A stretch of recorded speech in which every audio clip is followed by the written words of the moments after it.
After that, she took me back to the neighborhood. In 1966 and in '89, they're consistent. Vernon says that they thought about stopping for a Coke, but they were low on gas, so they drive straight home to the Parkside area.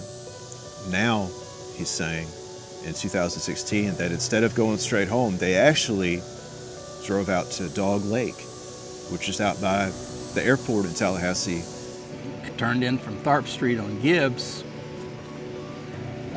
stopped at Stiles. She turned up Stiles to let me out.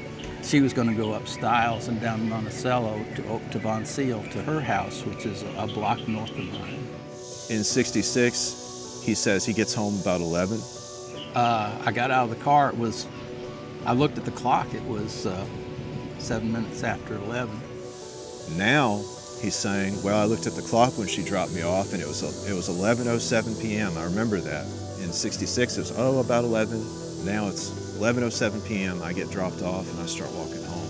Why would you write down what time that you take your birth control pill, that you took your birth control pill at 11:05 p.m.? To make sure I took it, to remember, you know. Did you keep a Yeah, I did this. I had a little calendar, and you know, the day, I guess I circled it, or, you know, and I put the time down. Anyway, I'd gone about a half a block when I noticed a car down the road with its bright lights on, moving slowly. Vernon reports seeing this car on Gibbs Drive. As he's walking home, as he turns the corner from Stiles and starts walking north on Gibbs, he sees this car that's driving slow, that draws his attention. It's got a funny headlight. He reports a lot of details to law enforcement. I don't know, it made me nervous just to look at it. It was moving real slow and like it was looking for somebody. Came on down Gibbs to where I was eventually, and pulled over close to me, and somebody opened the back door. Vernon seems to keep remembering details every 20 years that pass, and you know, in '89, yeah, they stopped and opened the door, and I was scared. And I guess they were expecting me to get in, and I was a little startled at that. And somebody said, no, it's not him. They slammed the door and drove on down towards Tharp.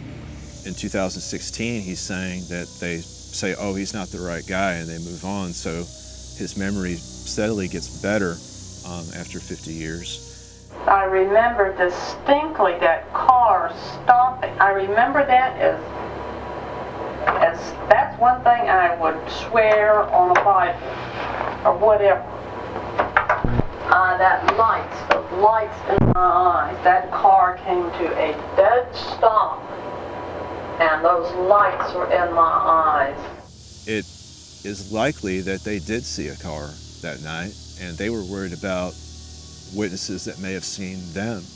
I think the reason that you focused in on those car headlights, which you've been telling us about those car headlights the whole time, is because you think somebody saw you can identify you, and that would have been a big traumatic thing in your mind. Or my God, somebody seen me.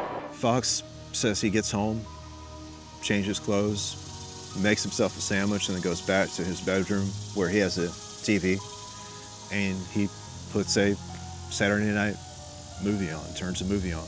Now, there's a witness that lives just to the south at the intersection of Bivens and Gibbs.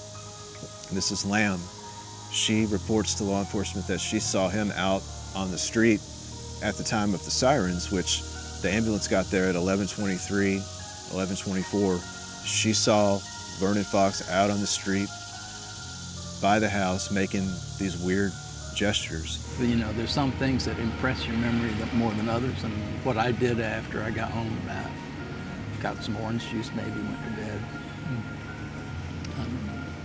He could give you a lot of details about things, but probably the single most important night of his life, where he was interviewed, began a series of several interviews with law enforcement. That would be a night that would have stood out, but he can't tell you now what he did when he got home. Vernon have a fascination or a sexual preference for young girls? Yeah, I think so. There are many, many, many angles to the interview. So she's painting this picture of him and his interest in little girls. Now, can you take that at face value, or is this somebody who's mad about their alimony and she's just trying to make him look bad? We got divorced in '86. I gave her a car and a house, both of which were paid for. And I gave her alimony for a year. Well, in '87, the alimony ran out. So she filed to have the alimony extended.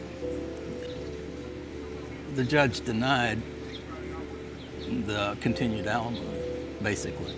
Vernon always took care of her. He kept her going so she didn't have to work. So when he finally did decide to leave, when she made the statement about, Vernon has to die, I think Vernon's acting strangely, I think, used the weapon that she had against him. Vernon finished off the parents. Vernon killed the parents. You don't think I killed the parents? I don't know. I think you did. Huh? I don't know. See, I'm not competing with you intellectually. I'm asking. I'm an old dumb cock over here. I'm asking what. That is fucking scary that Vernon was. Should have been a poor deputy sheriff walking in there and said, "Oh, I think that's scary." Because I didn't know if y'all were still in there or not. Oh, God. Oh, damn.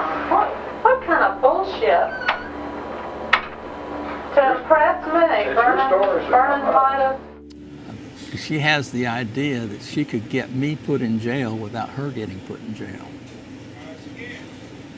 She was, if she'd had her brother, she would have killed me.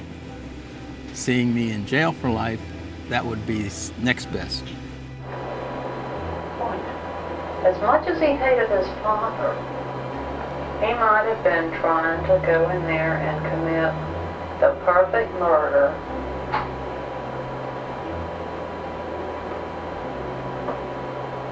to compete with his daddy, to fuck his daddy over, and impress me. Well, something impressed me in our conversation. And then I would say maybe walk in there and look at that and say, my God, hey, stupid. Like you said, hey, stupid. You're out of your fucking mind.